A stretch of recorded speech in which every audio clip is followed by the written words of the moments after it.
Good evening and welcome to the Net International Church Incorporated, located at 2308 North Main Street in Somerville, South Carolina. On behalf of our pastors, Dr. Sean and Pastor Celeste Larbo, we welcome you to this Encore Bible Study presentation with our very special guests, Drs. Darren and Lorna Alexander. So if you haven't already, please take a moment to like and share this live stream and tag a friend to join us for a very meaningful and important discussion on mental health. Thank you again for joining us, and Bible study will begin momentarily. And we invite you to join us in person or virtually for our Christmas worship service this Sunday at 9 o'clock a.m.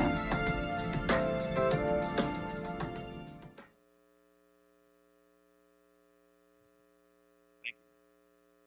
So get your Bibles ready, get your pens ready, get your heart ready most of all. You need to get your heart ready to receive what God has in store for the next 2 nights. Now, those of you that are with us on our Net Nation, on Facebook, YouTube, on the air with us, in your homes, your bedrooms, and your living rooms, this is it.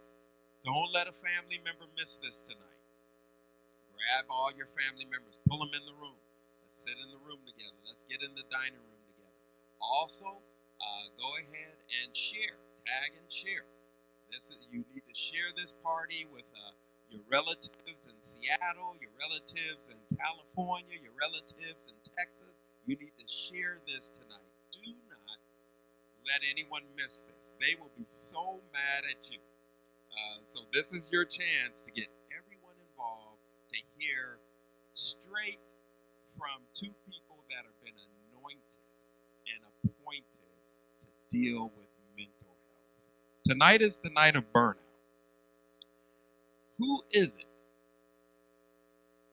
that literally has been struggling this week, but I don't know if I can handle another issue?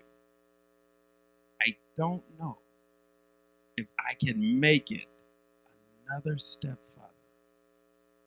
And please don't anybody ask me to do anything else. Who is it that God has tailor-made tonight for? Let's go into the Word of God. In the book of Matthew, to kick this off, I think this is a beautiful way to start. 11th chapter of Matthew, 28th verse. Come to me, all of you who are wearied and burdened down, and I will give you rest. God even goes a little further. Are you ready? He says, take my yoke upon you and learn of me, for I am gentle and humble in heart, and you will find rest. Rest, not just physical rest. You'll find rest for your soul, mental rest. For my yoke is easy, and my burden is light. Wow. The Word of God to help us with burnout and stress. You're in the hands of Dr. and Dr. and Dr. and Dr. and Dr. Alexander. God, we're blessed tonight. Any questions? Please send in your questions through the comments. Any comments, send them in to us. They're going to be with us next week as well. So if your question doesn't get dealt with tonight, send it in so they can prepare for it for next week. And I know the question doesn't have to be about you personally. It could be about your best friend. We know who your best friend is.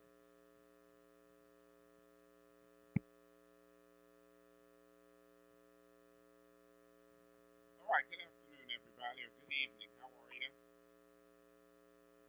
Good, good. Well, we just want to start off, like Pastor mentioned, I'm Dr. Alexander, Darren Alexander, and my lovely wife is Dr. Lorna Alexander. And we've been blessed by God for over the past 20 years to be able to deliver counseling services to individuals and their families. And so this was a great opportunity for us to be able to come out and just share what we have learned mentally, spiritually, physically, emotionally, and what it takes for all of us to move forward to have a balanced life, because that's what it's all about. It's not just about waking up every morning and going to work. Some of us work to live and others live to work. But what we have to do is find that balance between the two. And what we're going to be talking about tonight is dealing with stress and burnout, because that's going to open the door for next week for us to be able to come back out and talk about anxiety and depression, because they all come together. And most of us, I think it's safe to say that with stress and burnout is normally what starts the chain reaction. Something happened or transitioned in our life that caused us to be frustrated, upset, angry, depressed, or stressed out.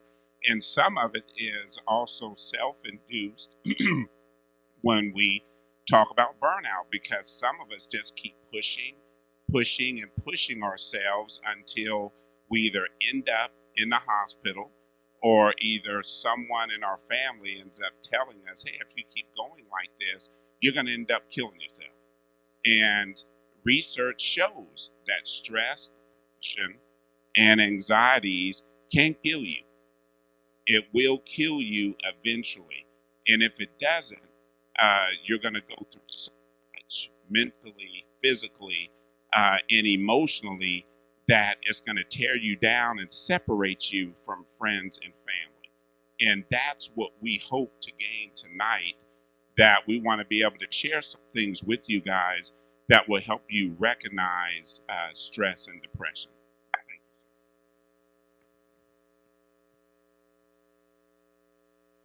All right, next slide, please. Thank you.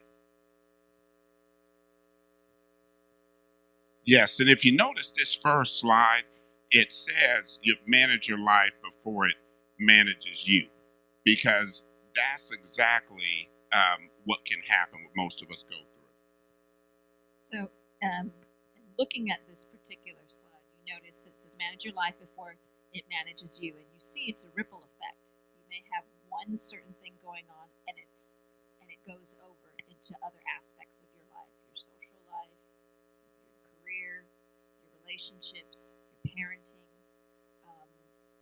your physical. So stress and burnout is real, and how it can manifest in so many different ways.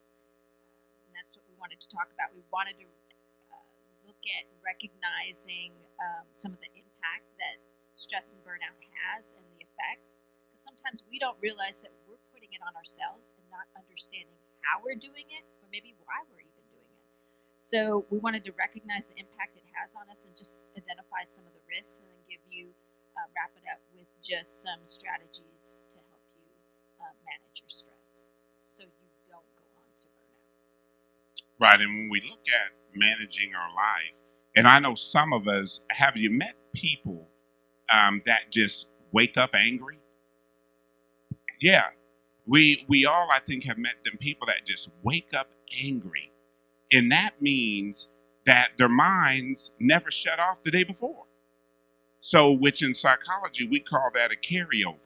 So what they're doing is carrying over that same problem from the day before and sleeping on it, which their mind doesn't shut off, so it's been going all night.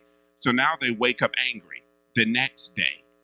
So just imagine the ripple effect of that decision to wake up angry, because now it affects everyone who's in that household that morning.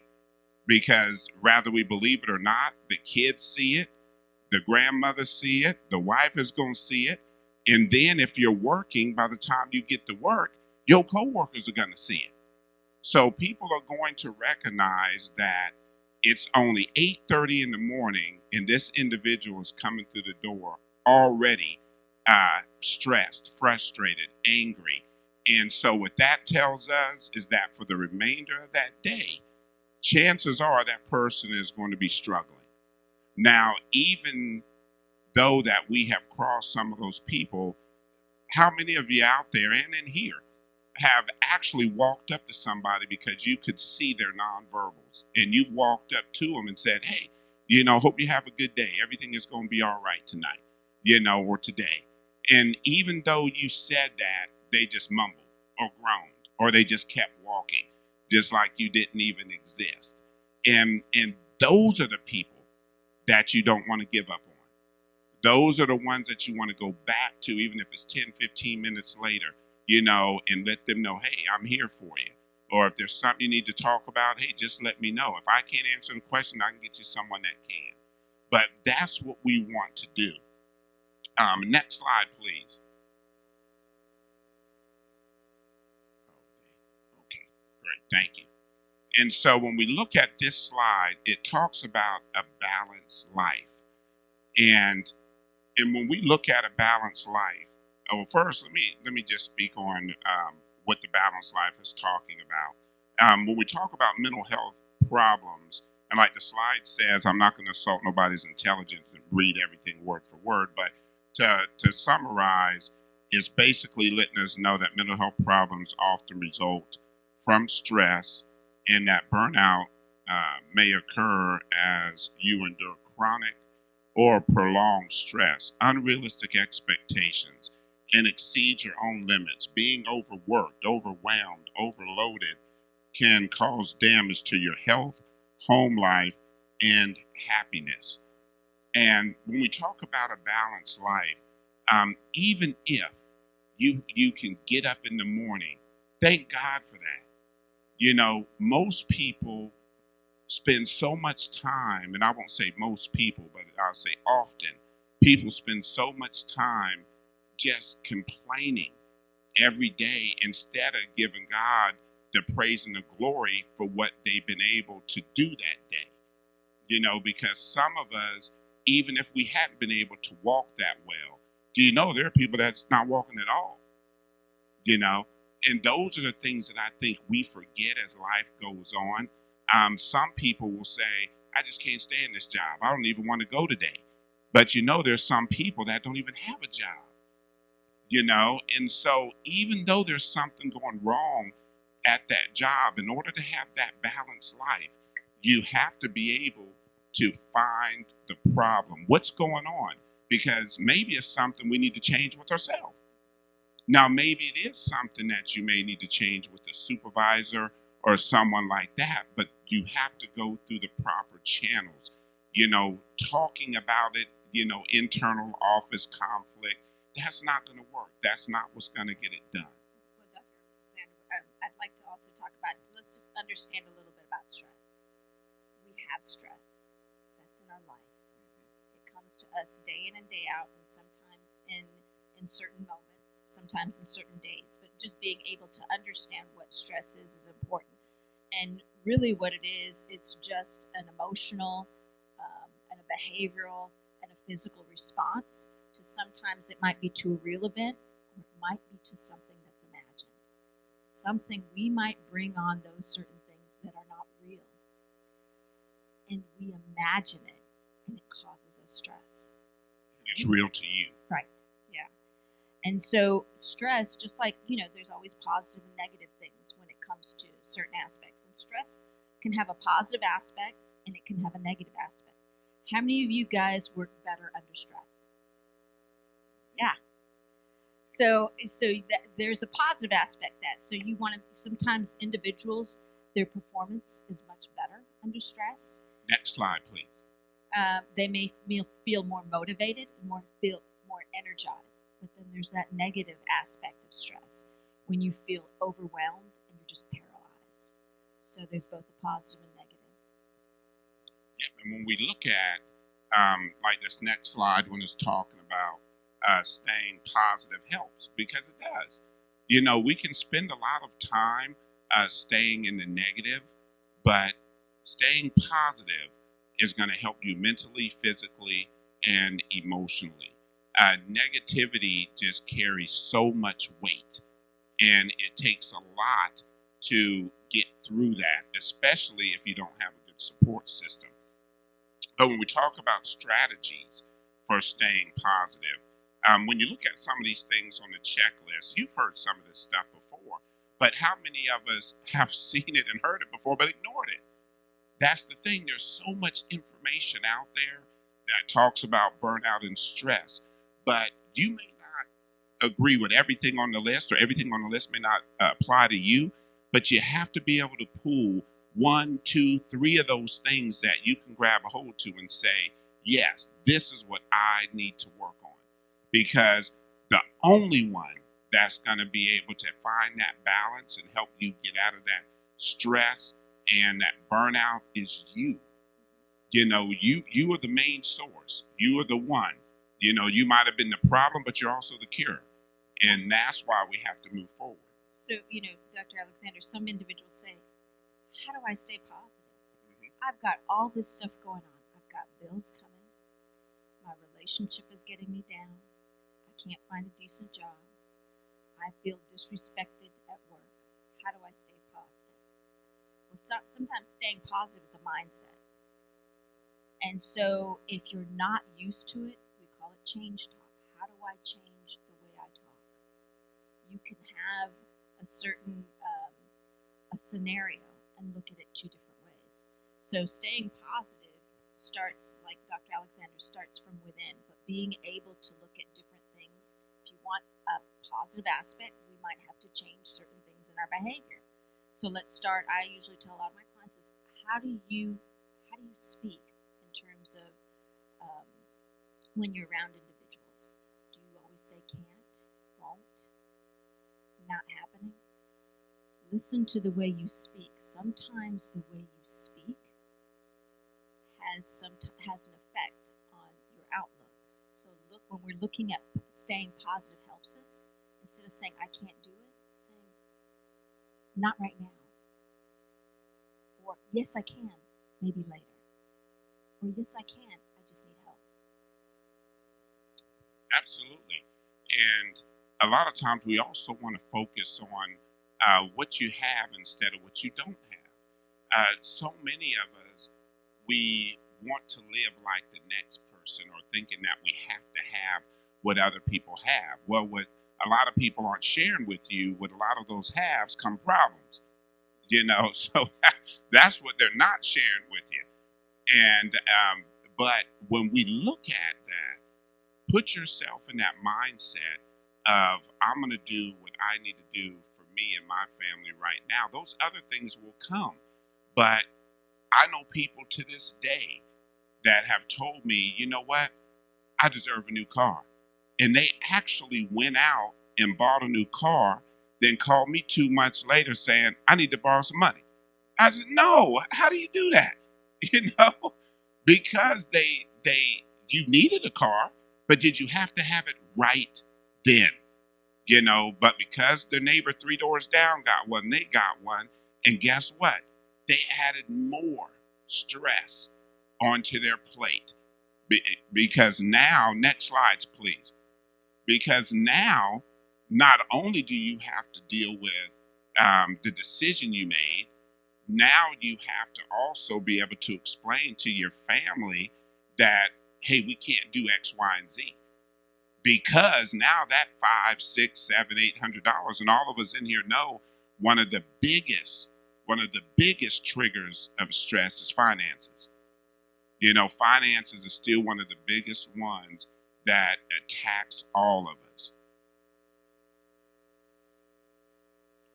Which one? Okay. And she's on the right slide, thank you. And so when we look at understanding stress, for most of us out there, we know what stress means and what it is. But here, I just want to read a small portion. It says, stress is a biological, emotional, behavioral, and social response to deal or imagine events. And when anxiety and stress are low, motivation and performance level remain low as well. And as stress and anxieties go up, performance level also increases. And I think Dr. Lorna was mentioning earlier, when we look at that, stress can be positive and it can also be negative. Yes, sir.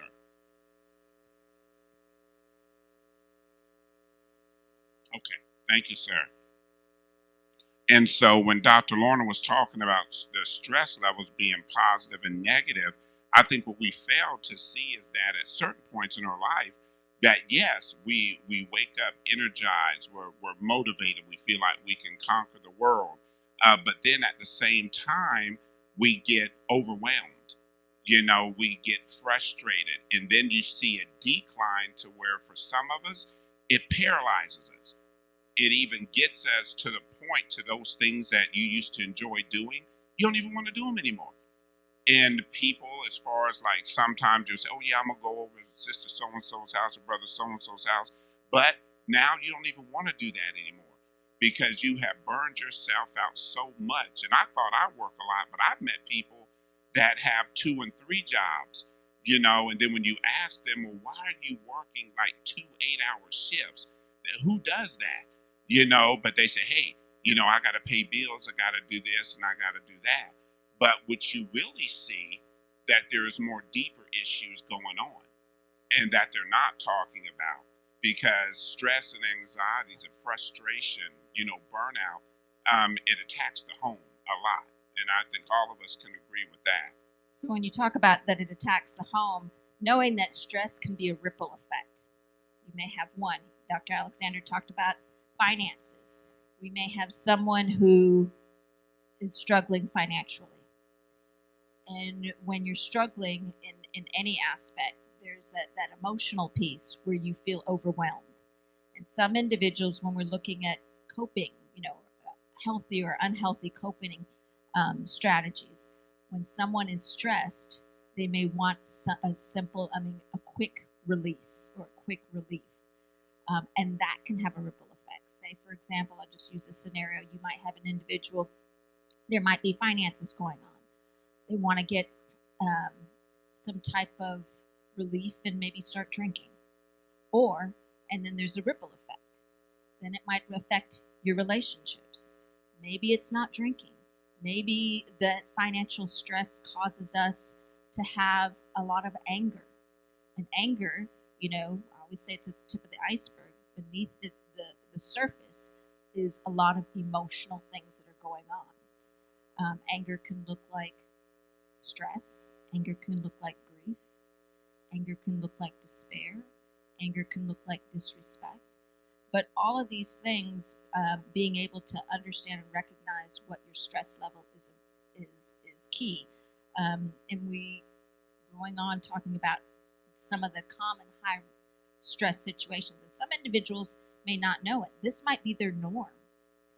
We might think, oh, this is my normal. And they're always operating at level 10.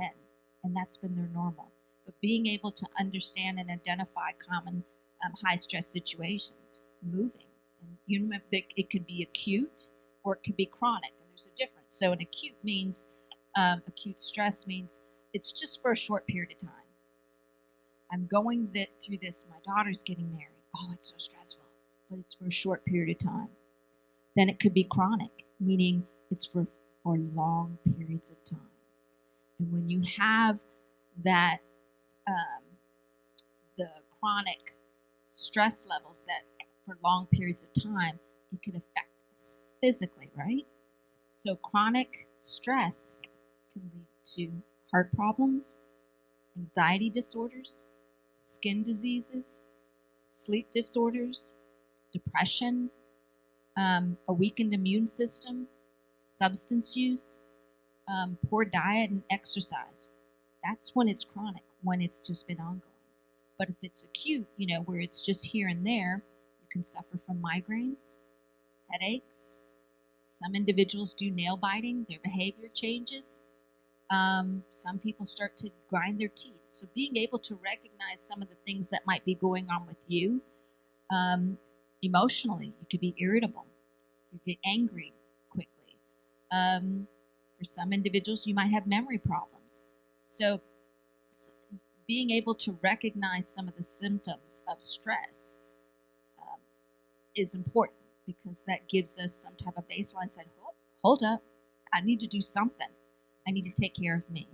Because if we don't take care of ourselves first, Next slide, please. if we don't take care of ourselves first, again, it filters over to your relationships, to your parenting, to maybe your job, how you call it emotional intelligence, how you also treat other people, and how do you problem solve. So when you're stressed, it's much harder for you to problem solve and to resolve conflict. Absolutely.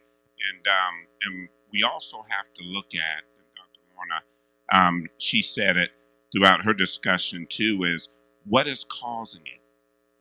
We have to look at what is not only the warning signs, but also what are the triggers, what's triggering, what are the signs, what are the symptoms.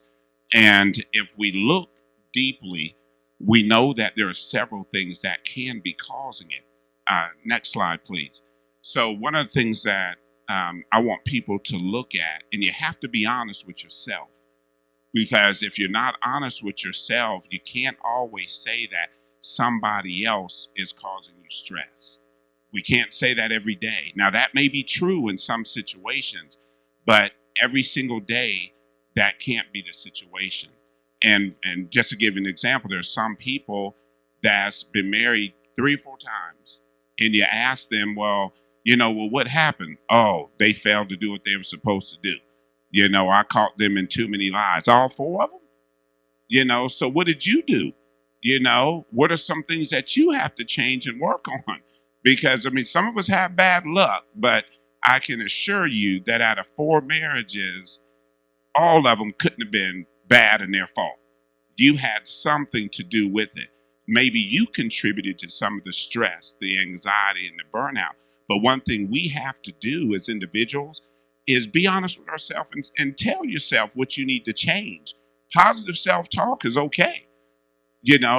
Tell yourself what you need to change. If you know that you're having problems in the household, step up to the plate and say, hey, I apologize. My attitude is bad. I need to work on some things. I need to get some counseling. If you know that you just quit a job because you were upset, you can't come home and bring that anger to your family and then look at your wife or look at your children and say, hey, y'all need to work. Or either look at your wife and say, you need to start working, because everything was fine till you quit your job. So there are other signs and symptoms and what else is going on with us. And we're going to get into this discussion when we talk about anxiety and depression as well. But I just wanted to mention it briefly here that in some cases it might be to where, next slide, please. In some cases it may be to where medication might come into play. So I'm not saying in every situation an individual is going to need medication. We all know that medication often treats the symptoms, but it don't fix the problem. And that's what, I like for people to know as well. But the medication is great as long as you're following what your doctors asked you, told you how to use it and what to do. But in some cases, people may think that they need medication and they really don't. And so we have to have all those things balancing out too.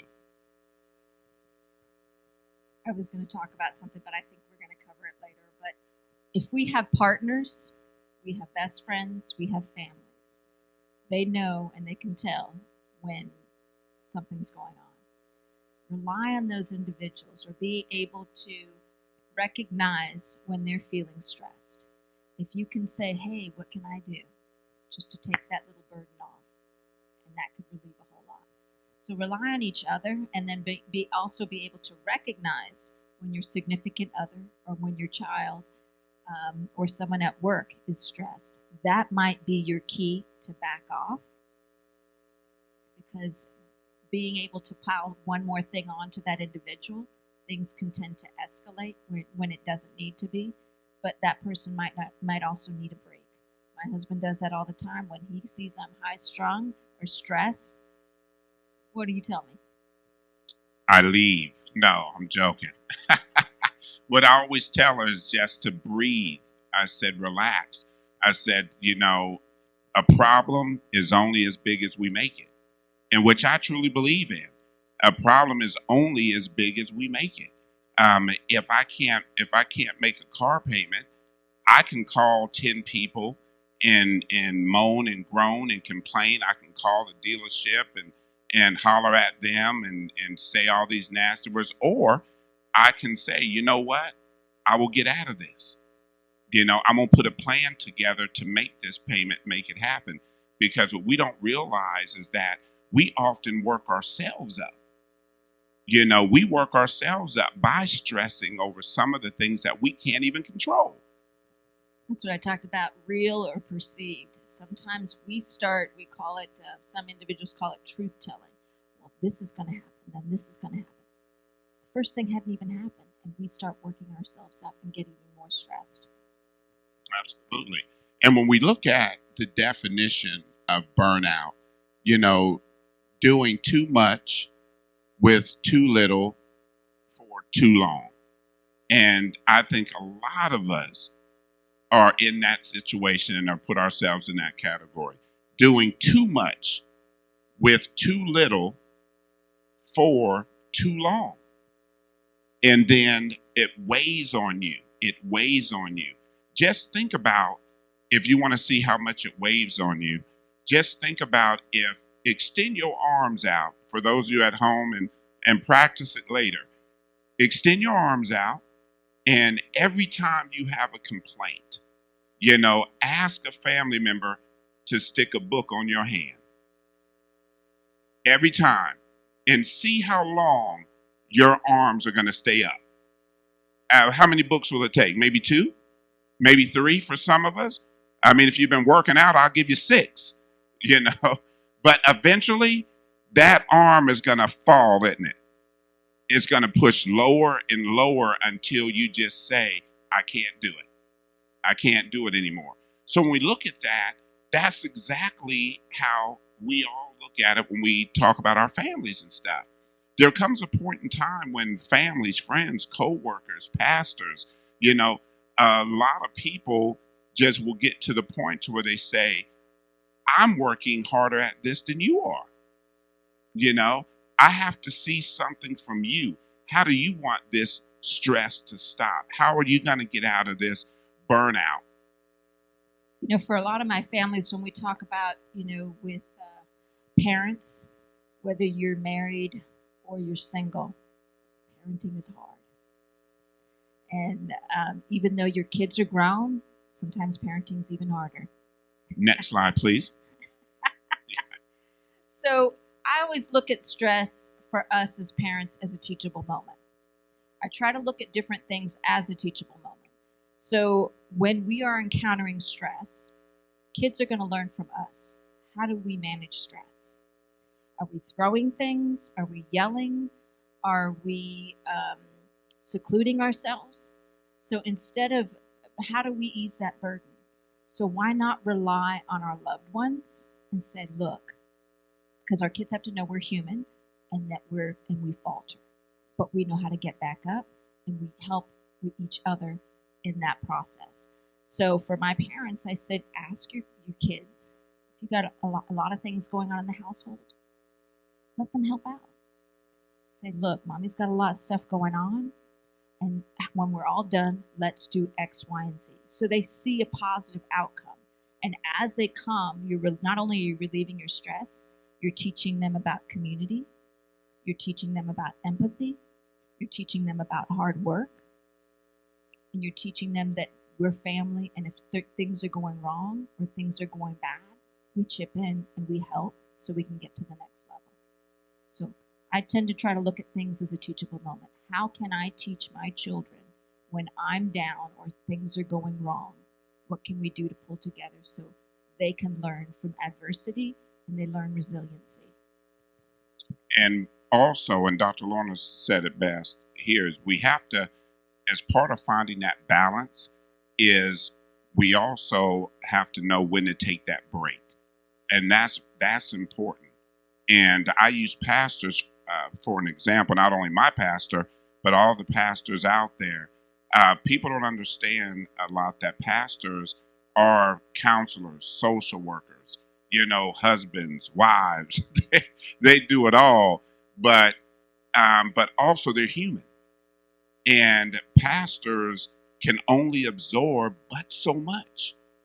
And so when I look at my role as a therapist and a doctor and all the clients I come in contact with, it still doesn't compare to the amount of people that pastors, provide discussions with and encouragement and counseling and just looking over their whole congregation, visiting hospitals, doing charity events. I mean, there's just so much on and on. And I know my pastor does this, and I hope some other pastors out there do the same thing, but still, they make enough time to speak with you. And that's, what we have to look at, that if a pastor who has a million things going on, that you call them and they will still pick that phone up. Or you say, can I speak with you after church right quick? And they stop and talk to you. That tells you right there where their heart is. But also, we have to understand that they're human beings too. So don't get frustrated and upset if you say, well, I need to talk to my pastor right now after church. And the pastor has so much going on. And he says, well, if you just get with your deacon or brother, so now you mad for the whole day. Now all of the 20 good things the pastor has done for you, because he didn't give you 5 minutes, now your whole attitude done changed. Now everything in the service, you done missed that. So we call that, cognitive distortions. Absolutely. Cognitive distortions is what we call is messed up thinking, or you call it sinking thinking. Right. And what Dr. Alexander, one of those cognitive distortions is discounting the positives, meaning there's so many things that are going on in your life that's right, but you focus on the negative, and it just diminishes all the other things that are going on right in your life. So we tend to look at some of those things we call cognitive distortion. Absolutely. Next slide, please. And when we look at the impact and the effects of burnout, I want to encourage everybody that when you need to take a break, you take that break. And I'm not saying that you always have to go out of town and go on vacation and travel. What I mean is your 1 day off or your 2 days off, if you decide not to do anything, don't do it, because that's part of mental wellness. If me and my wife, Dr. Lorna, if we at least 2 months, we'd go somewhere for just 3 days and shut everything off. Because if we're not right, then we can't be any good for you guys. So we know what it takes to get rejuvenated and to keep our mind clear as well, because we also absorb people's problems for 8 to 10 hours a day. So when we do that, we have to also take a step back and say, you know what, for these 2 days, let's free our mind. And I encourage everyone to take that day off. A day off means a day off. Before it used to be our day off was Sunday. That was guaranteed. Go to church, go home and get something to eat, just relax. But now on Sundays, that's not the case. We go to church, we go home, we cutting grass, we hanging cabinets, or we doing tile. I mean, we trying to play catch up. But we have to be able to get that time of rest, because sleep, which I found out, personally, because a few years ago, for those of you who don't know, I had an eye stroke. And I didn't even know what an eye stroke was, but it was because my stress level was so high and lack of sleep is that I had a stroke in my right eye, and which paralyzed that eye to enough to where it caused me to lose some vision. And 80% of that. That's when I started looking better to him. Yeah. Amen. Praise the Lord. But 80% of that was, my doctor said, was from lack of sleep and stress. And that job stress was, I won't mention what job because they might be watching. And they might need me one day. So I ain't going to mention what job. But that job stress was definitely a big piece. And I tell people all the time that with stress and burnout, if you're working, technically you're married to that job. Because most of us spend more time on the job than we spend at home. So if you can't get up every day and love going to that workplace, then something's wrong. Because you're going to be doing that for most of us for 20 years? And nowadays, I think it's very rare. I don't know actually the statistics, but more and more people are not even staying on a job 30 years no more and retiring. Those of us who were able to retire, that says a lot about us. But a lot of people can't even do that anymore because they don't like going to work every day. And that means it affects us. So please, please, please find that time so that you can have your mental wellness and just wind down. You got to put that in your schedule. And then when you talk about going to a job or at an event or someplace that you may not enjoy. Next slide, please. I use a lot of self-talk. So being able to talk yourself saying, I'm going to have a great day. I'm not going to let anybody steal my joy. So in our office, we talk about attitudes a lot. We have a sign in our office that says, attitudes are contagious. Is yours worth catching? And we make sure everybody read it coming through the door. So it gives you a certain type of perspective. And then for my families, I try to switch it around when we're talking about self-talk. And when we find ourselves so negative, constantly talking about negative and all the stress, I turn it around and said, what if your son or daughter came to you with that same problem? What would you tell them? I'd uplift them. I'd tell them to change their attitude. All the things that the parent needs to do. These are different advices that they would give to their children. So we sometimes have to listen to what we tell our children because those are things that we need to hear for ourselves. And for a lot of us, when we look at that balance and we are trying to set that example in our households, remember that when your children, when your spouses, when they are stressed out and you ask them and you say, why didn't you come to me? Because you were angry. And so we also have to look at what we're giving off. Because if you're already upset and you're stressed and you're frustrated, that child is not going to come to you to make you more upset. To them, and I've learned this from children just providing counseling over the years, I would ask them, why didn't you go to your mother? Why didn't you go to your father? Because they were arguing a half hour before that.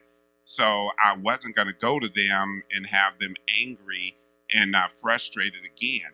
And then when you talk to some families, children often think that they're part of the problem, and so they get upset because if it wasn't my birthday, then my mom could have got her car fixed. They may not ever tell you, but that's what they believe. Why? Is because they see what goes on in that household all the time. And so we have to do a better job too as individuals communicating with our families. And one thing that I used to enjoy is having weekly meetings with my family. And we stopped doing a lot of things that we were taught to do by our parents and grandparents. Then you guys know this because it was one time that, dinner time, the TV was off. No cell phones, no Twitter, Instagram, and all this stuff. All that was put away, and you actually had dinner with your family and you talked, and it was healthier back then because now people were having discussion about how was your day? How many of us ask each other that anymore? How was your day? So those are some of the small things that can just help us reduce the anxiety and stress and try to help us find a balance. And, good, you got the slide. So when we're looking at finding a balance, when you look at number 1 here and it says keep love and work balance, that is made easier if you work for those you love and love your work. And we talked about that earlier. That has to be a major part of your life because you're married to that job. And if you have children, you're spending 8 hours on the job. And if you're coming home and you're helping your children with their homework or what have you for a couple of hours, you're probably looking at your spouse's face right before dinner, and then you're going to sleep. And then your routine starts over again. It says keep love and work balance. And if you see that at work there's a lot of stress, there's a lot of negativity, why not change the atmosphere by starting with yourself? You can change that whole work dynamic just by changing your outlook. And I always tell people one of my favorite things, and this number 2, is set priorities and goals. And remember, goals can be short. They don't have to be huge goals. I mean, I tell people all the time, if you were riding a moped, 2 months ago, and your goal is to have a car within the next 3 months, that is a good goal to have. If you have a small goal of, I'm trying to get some work done in my house, I can't do the whole thing, but if I can just get this kitchen area done, hey, that's still a goal, and that's a short-term goal. Because what happens a lot of times in households is we get frustrated when we set these big goals and we never reach them, and that frustrates us more than anything. But when we accomplish something, don't that make you feel a lot better? It makes us feel a lot better when we accomplish something, even if it's small and a short-term goal. But when you accomplish it, you feel so much better. So, Dr. Alexander, you mentioned about setting priorities and goals. Sometimes we have self-defeating behaviors and we don't even realize it. When we have individuals who say, I'm this age and I'm not where I need to be, I'm not where I want to be. So where do you want to be? I don't know. So how do you know? How are you frustrated when you don't even know what you want to be? Or they may say, my time management is terrible. I can't get anything done. So tell me about your day. They talk about all the different individuals that they're helping. So we talk about setting priorities and goals and limiting your duties. There are boundary issues. Sometimes individuals don't know how to set boundaries. And it's affecting their priorities. It's affecting their goals. And when I said, what do you mean boundaries? Boundaries is not a bad thing. Boundaries is about self-respect, respecting me, and then the other person respecting you as well. So setting boundaries, say for example, an individual doesn't have time. They're so stressed for time. They're doing all these other things because they don't know how to say no. They want to take on more. They may feel like if I don't do this, people will look down on me, or I need to look good. But although I'm stressed, so being able to have self-care and set your boundaries is really about taking care of yourself. And it's okay to say no. It is okay to say no. Most of us, or the people I associate myself with, have wonderful hearts, and they will bend over backwards to help somebody. But there are times when you have to say no to help yourself, just to heal for yourself. And like number 3 said, we got to limit our duties as well. And when I say saying no, that doesn't mean be rude and nasty. I'm not saying that. What I'm saying is, if you know that you have a full plate, that you tell somebody, hey, I'm sorry, I can't help you this week, but what about next week? And I'll use our pastor for an example, and for other pastors out there, deacons and ministers, they all have roles that they have to do every week. And so when they ask us as members to do something, they're not just picking you to do it because they want to harass you. They have to spread those duties around because they can't do everything. There is no way. And one thing that we forget as a body, and I'm not saying every church, but I'm saying a lot of churches, one thing that we forget for our members, members forget, not the head, but most members forget, is that if you do just a little bit, then that's part of the puzzle. and it helps take care of a lot of things. So if one of us can, if I just do my part, and she does her part and he does his part, guess what? Your pastors don't have to do as much, and then their jobs are pretty much done, because now they have the confidence that their members are stepping up to the plate and can actually carry on these duties. But guess what? Some pastors, if they see where members are frustrated when they ask them to do things, they will try to do it themselves anyway. And that's not what we want. We want our pastors and our ministers and our deacons to be able to do the roles that they were called to do, and that the rest of us can just pitch in where we can to help everything else run smooth. And I mentioned counseling when I say this for stress and burnout, because one pastor's protocol may be, hey, start with your deacon. And then if the deacon feels like they can't handle it, then the deacon may talk to the minister, and then the minister may say, hey, this is something for the pastors. And the pastors may say, hey, now we will, look for an outside referral or call in me or Dr. Lorna or somebody. But sometimes it can be done on the front end. And we have stopped it right then because all of us are doing what we were called to do. So, keep an open mind when people ask for your help, and know that they're not always bothering you. But if you cannot do it, try to help them find a solution. Next slide, please. And I think one thing that Dr. Lorna hit on, she hit on several things, but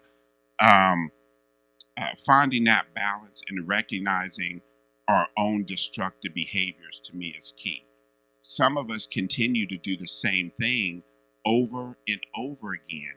We know what's causing the stress and burnout, but we keep doing it, and as long as you keep doing it, things are not going to change. Just like I know somebody who's allergic to shrimp, but they keep eating the shrimp because it's good and they like it. But they know every time they eat it, their feet swell up. But that don't stop them. And so those are some of the things that we have to look at, is that when we recognize what's causing it, we have to have a plan in place to stop it, and at least have a plan in place to deal with it. And when we recognize our own destructive behaviors, what we're doing is being able to recognize the things ourselves that's pulling us down. And when we recognize those things as pulling us down, then we can change it, And when we say our destructive behaviors, and we also call it self-defeating behaviors, because sometimes it's our own attitude, our own stress that's holding us back. And that's what's causing us to make these poor choices and unhealthy decisions. Another tip is sleep. And you guys heard a lot about the different studies. And here it says, lack of sleep is really the primary cause of burnout. Dr. Alexander mentioned about his lack of sleep caused him to have an eye stroke. There's lack of sleep also has an effect on you cognitively, on how you make decisions, how you might treat people. Are you angry? Are you irritable for that lack of sleep? There was also a study, I think that was something done at the Citadel, when individuals who go for long periods of time without sleep, because cognitively you don't think as well, it's almost comparable to having a blood alcohol content that if you were driving under the influence. So sleep is so important. It helps renew our bodies. It helps renew our spirit. Absolutely.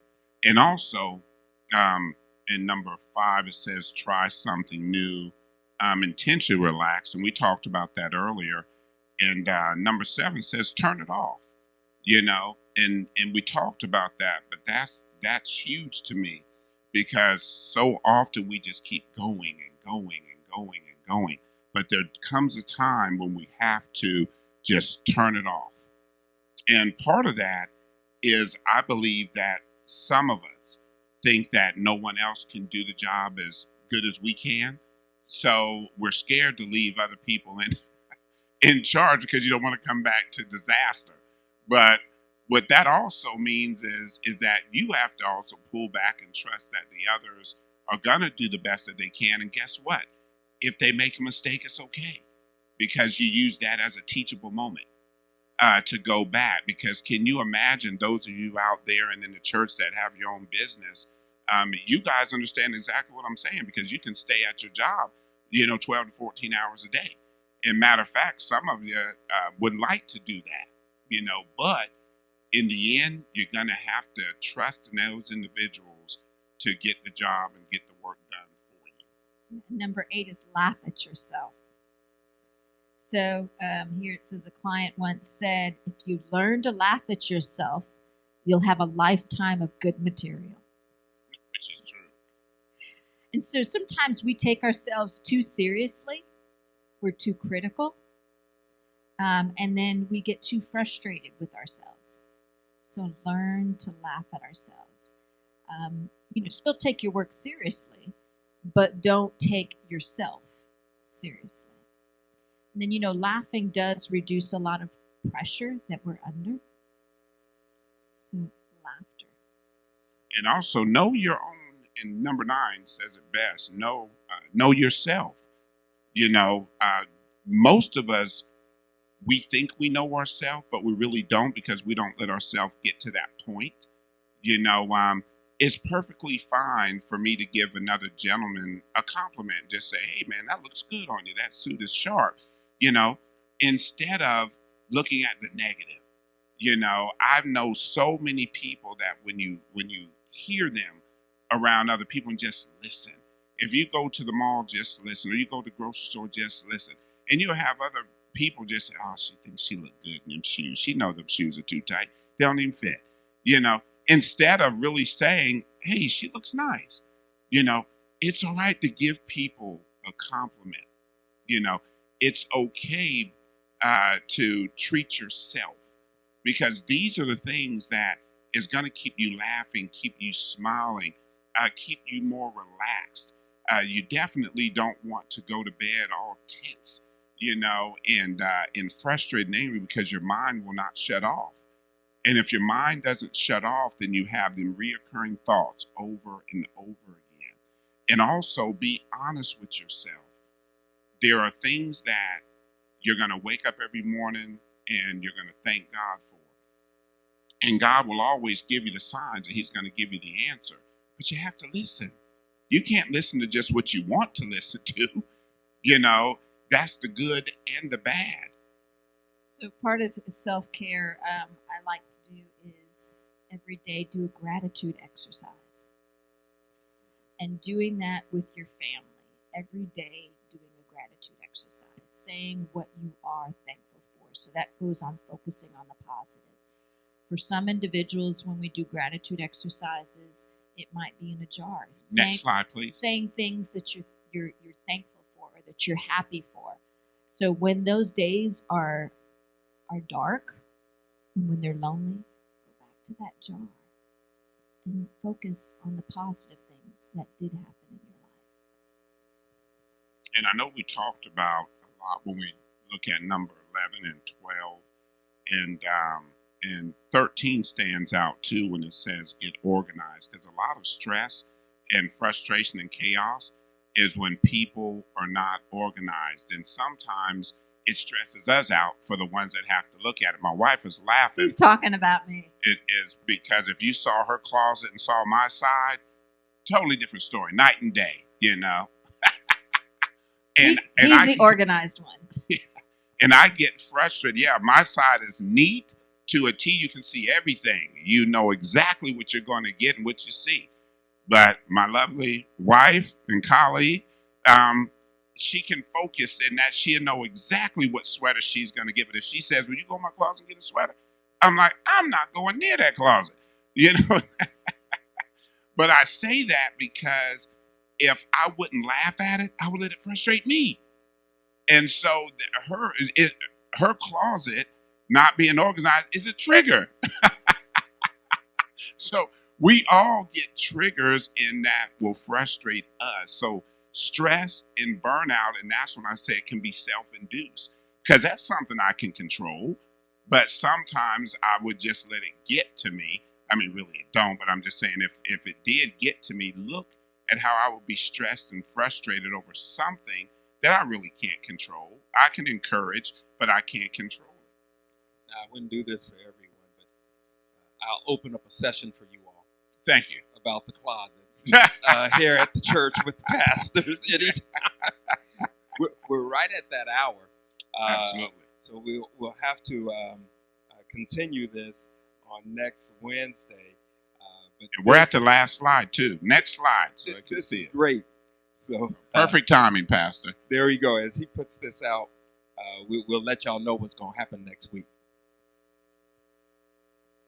And so with this slide here, I'm sorry you can't see the puzzle pieces, but basically it says putting the pieces together to break through anxiety and depression.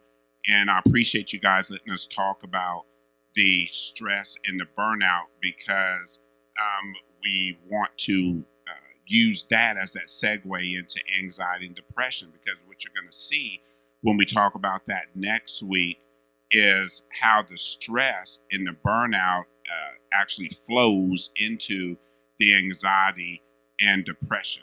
And then it causes a spin-off on other mental illnesses that can stem off of that. And so we're going to be talking about all that next week as well. Yeah, I know we talk a lot about self-care, but I want individuals to know that self-care is not selfish.